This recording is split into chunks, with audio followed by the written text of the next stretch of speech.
আসসালামু আলাইকুম এভরিওয়ান। একটা মেয়ে একটা ছেলের জীবন ধ্বংস করে দিতে পারে, পার্ট 2 নিয়ে চলে আসলাম আপনাদের মাঝে। সেদিন মাইশার সাথে সেই মেয়েটিও এসেছিল। সেই মেয়েটির নাম হচ্ছে হাদিবা। তখন মাইশা আমাকে যে কথাগুলো বললো সেগুলো শোনার পর আমি আর এক সেকেন্ডও সেখানে থাকতে পারলাম না। সে বলল আমি হাদিবার কাছে সব শুনছি, সে হচ্ছে আমার চাচাতো বোন। সেটা বড় কথা না, সবচেয়ে বড় কথা হলো সে একজন আমার খুব প্রিয় বান্ধবী। আমি আমার জীবনের সবকিছু তার সাথে শেয়ার করি, এমনকি খুব গোপনীয় যেটা সেটাও একমাত্র মানুষ মনের মধ্যে সীমাবদ্ধ রাখি। আমি সেই গোপনীয় কথাগুলো তাকে বলি। আমার খুব খারাপ লেগেছে যখন আদিবা আমাকে এই কথাগুলো বলল। তুমি আদিবার সাথে এত খারাপ কাজ করার চেষ্টা করেছো, নিজেকে আজকে অনেক খারাপও লেগেছিল। আমি তোমার মতো একটা লম্পট মানুষের সাথে ভালোবেসে সারাটা জীবন কাটিয়ে যেতে চেয়েছিলাম, কিন্তু নাদিয়া আমার চোখ খুলে দিয়েছে। আমি তোমাকে কথাগুলো ফোনেও বলতে পারতাম, কিন্তু এই অসভ্য লুচ্ছা মার্কা চেহারাটা দেখার জন্য আমি তোমাকে ডেকেছি। সবসময় তুমি আমাকে সভ্য চেহারাটাই দেখাচ্ছ, কিন্তু তোমার এই সভ্য চেহারার পিছনে যে আরেকটা খারাপ মানুষ বাস করে, আমি সেটা দেখার জন্য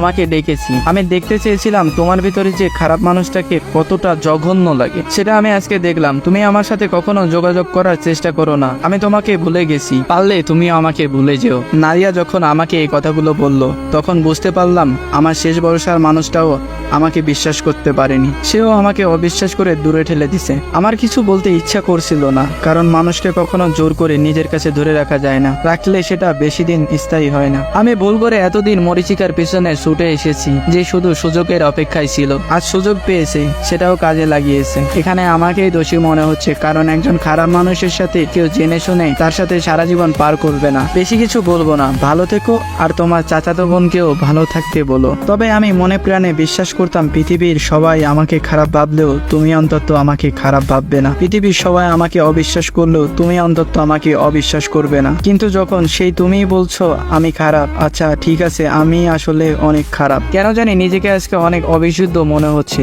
আমি এখনো বিশুদ্ধ হতে পারিনি, তবে ইনশাল্লাহ হওয়ার চেষ্টা করব। আমি আবারও বলছি, তোমার চাচাতো বোনকে ভালো থাকতে বলো। দোয়া করি তোমাদের দুইজনের জীবনে যেন আমার মতো কোনো খারাপ মানুষের আগমন না ঘটে। কথাগুলো যখন আমি মাইশাকে বললাম, মাইশা তখন চুপ ছিল। তার নিবিড়তা এটাই জানান দিচ্ছিল যে সে আমার সাথে আর কথা বলতে চাচ্ছে না, কিন্তু আমার কান্না ভেজা কণ্ঠ তার নিবিড়তাকে ভাঙাতে পারিনি। তারা দুইজন চলে যাচ্ছে, আমি আদিবা নামক মেয়েটির দিকে তাকিয়ে আছি আর ভাবছি একজন মানুষ কতটা সুন্দর করে প্ল্যান সাজিয়ে অন্য একজন মানুষের জীবনকে নরকে পরিণত করে দিতে পারে, সেটা এই মেয়েটাকে না দেখলে বোঝাই যেত না। এভাবে এই সুন্দর নিষ্পাপ মেয়েটি একটা সুন্দর ছেলের জীবনটা তছনছ করে দিয়েছে।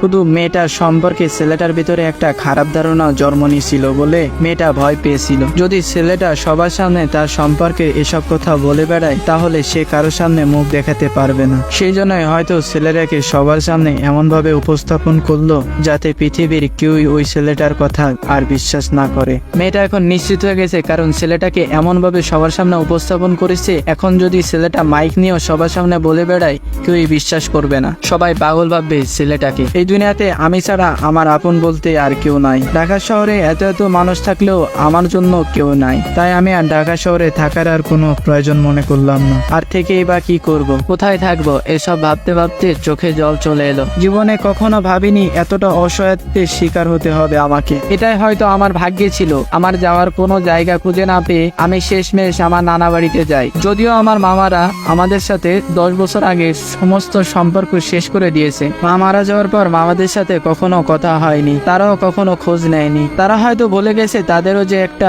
ভাগনা আছে। তবে আমার নানার অবস্থা আগে থেকে অনেকটাই ভালো ছিল, তাই আমি জানতাম তারা যখন জানবে আমি তাদের ভাগ্নে, তারা কখনো আমাকে ফেলে দেবে না। আমাকে দেখে নানা নানি অনেক খুশি হলেও মামারা কেন জানি খুশি হতে পারলো না। হয়তোবা তাদের ভালোবাসাটা তাদের বোনের জন্যই ছিল। তাদের বোন মারা যাওয়ার পরেই তাদের ভালোবাসাটাও মারা গেছে। তবে আমি এসব নিয়ে দুঃখ করলাম না। যেখানে ভালোভাবে বেঁচে থাকাটাই একটা যুদ্ধ, সেখানে কারো মনের খবর নেওয়া বিলাসিতা ছাড়া আর কিছুই না। 2টা বছর আমি মামাদের বাসায় ছিলাম। এই 2টা বছর আমাকে অনেক কিছুই সহ্য করতে হয়েছে, তবে আমি এই 2টা বছরে অনেক কিছুই শিখেছি, জীবনের মানে বুঝেছি। জীবনটা এতটাও সোজা নয়, জীবনটা জটিল একটা সমস্যা, আর এই সমস্যার সমাধান করেই আমাদের প্রতিনিয়ত বেঁচে থাকতে হবে। আমার 4টা মামা ছিল, তাদের সকলের ছেলে মেয়ে ছিল। আমি সবাইকে পড়াতাম, নিজের ইচ্ছে না থাকা সত্ত্বেও তাদের রাতের বেলায় পড়াতাম। আমাকে দুবেলা দুমুঠো খাবার দিয়ে আশ্রয় দিয়েছে। প্রতিদিন আমি বাজার করে দিতাম। তবে মামারা আমাকে কখনোই কাজের কথা বলেনি, যা বলার মামিরাই বলতো। আমিও কখনো কোনো সময় তাদেরকে না বলতে পারতাম না, ভয় হতো যদি বাসা থেকে বের করে দেয়। তাই কষ্ট হলেও সবার কাজ সব সময় করে দিতাম। তবুও মামিরা কোনো কারণে আমার উপর বিরক্ত থাকলে আমি বুঝতে পারতাম করতাম, কিন্তু বিরক্তির কারণটা খুঁজে পেতাম না। তবে নানা নানি আমাকে অনেক ভালোবাসতো।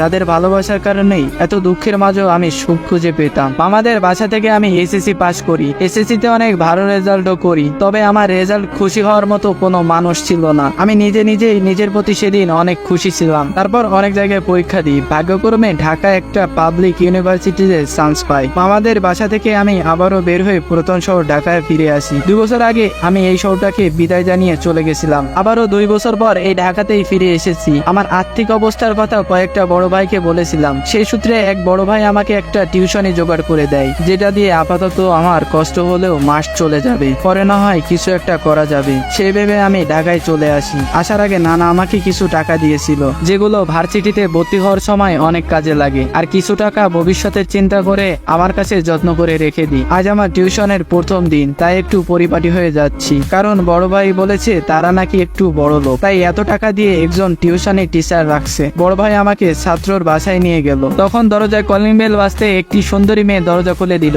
আমি মেয়েটার দিকে তাকিয়ে জাস্ট থ হয়ে দাঁড়িয়ে রইলাম, কারণ এই মেয়েটি আমার জীবনের অভিশাপ। এই মেয়েটির কারণে আমার জীবনে 2 বছর আগে প্রচন্ড ঝড় নেমে এসেছিল। সেই ঝড়ের কারণে আমি নিঃস্ব হয়ে গেছিলাম। আজও আমি নিঃস্ব। এই গল্পের 3য় পার্টও আছে। যদি ভালো লাগে অবশ্যই সবাই একটু শেয়ার করে দিবেন। সবাই ভালো থাকেন, সুস্থ থাকেন। খোদা হাফেজ।